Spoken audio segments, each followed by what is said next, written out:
হঠাৎ করে মনে পড়লো আমি কোরবানির দিনের ভিডিও তো দেখাই নাই।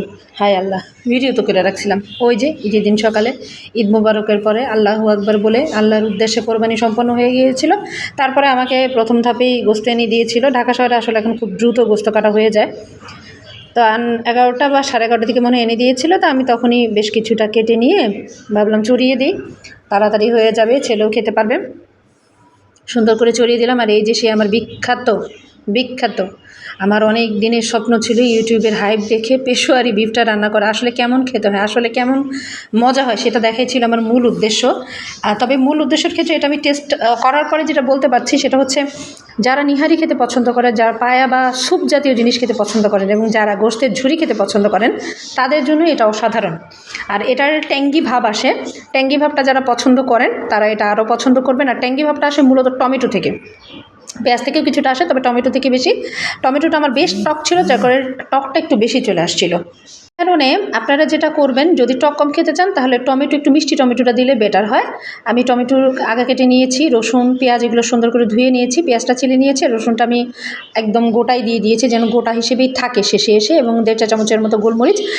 বহু ভিডিও আমি দেখেছি, এর ভিতরে অথেন্টিক যেটা সেটাই আমি করার চেষ্টা করেছি। এবং তার সাথে কাঁচামরিচ বাটাটা দিয়েছি, কেউ কাঁচামরিচ কুচিটা দেয়, কেউ বোম্বাই মরিচ দেয়, তবে বোম্বাই মরিচের একটা আলাদা ফ্লেভার আছে। আর যেহেতু আমার ছেলে খাবে আমি বোম্বাই মরিচ দিয়ে কোনো রিস্ক নিতে চাইনি।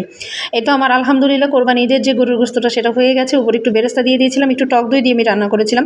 আলহামদুলিল্লাহ অনেক মজা হয়েছিল। আর কোরবানির গোস্ত আপনি যেভাবেই রান্না করেন অনেক মজা হয়। বেশিরভাগ ক্ষেত্রে আমরা কোরবানির গোস্তটা মাখিয়েই কিন্তু রান্না করি সবাই ঈদের দিন আর কি।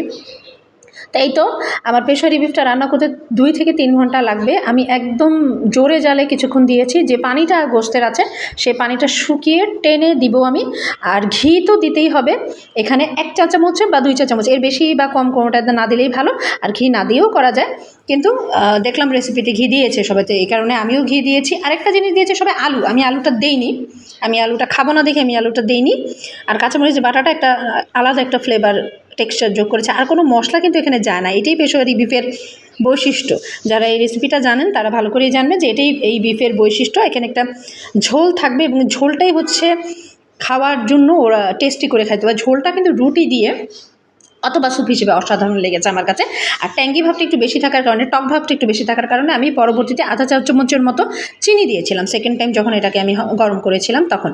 এই তো আলহামদুলিল্লাহ আফটার 2 আওয়ার্স এটা ছিল আমার লুকিংসটা। আমি লবণটা টেস্ট করেছি, টক ভাবটা টেস্ট করেছি, পানিটা আমার একটু বেশি পড়ে গিয়েছিলো, এই জন্য আমি জালটা খুব জোরে জাল দিয়েছিলাম কিছুক্ষণ দিয়ে। তারপরে আমি আবার দেখলাম যে ওকে ফাইন, এটা রেখে দিই এভাবে, কারণ এটা আবার যখন খাবো আবার জাল দিতে হবে। যদি এতবার আমি করি তাহলে এটার পানিটা অনেক বেশি শুকিয়ে যাবে, কারণ পানি হচ্ছে এটার মূল। একদম শেষে আমি আবার 1 চা চামচের মতো ঘি দিয়ে দিয়েছি যেন ফ্লেভারটা চারিদিকে ছড়িয়ে দেয়। এক্ষেত্রে এই সময় আপনারা আবার কাঁচামরিচও দিতে পারেন, একটা কাঁচামরিচের ফ্লেভার আসে। তবে গতানুগতিক ফ্লেভারের বাইরে যদি যেতে চাই তাহলে আমাকে এভাবেই রান্না করতে হবে। আর এই যে একদম সফট, চামচ দিয়ে হালকা করে একটা নাড়া দিয়েছি, কারণ অলরেডি অলমোস্ট 3 আওয়ার্স এটা আমি একদম নিভু নিভু জালে করেছি। এবং এর ভেতরে আমি একবার খালি ঢাকনাটা উঠিয়ে দেখেছিলাম, যেটা ভিডিওতে আমি দেখিয়েছি। আলহামদুলিল্লাহ অনেক সুন্দর হয়েছে। এবং ওই যে বললাম, যারা ঝুরি গোস্ত পছন্দ করেন, স্যুপ পছন্দ করেন, নেহারি পছন্দ করেন, তাদের কাছে এটা খুবই ভালো লাগবে।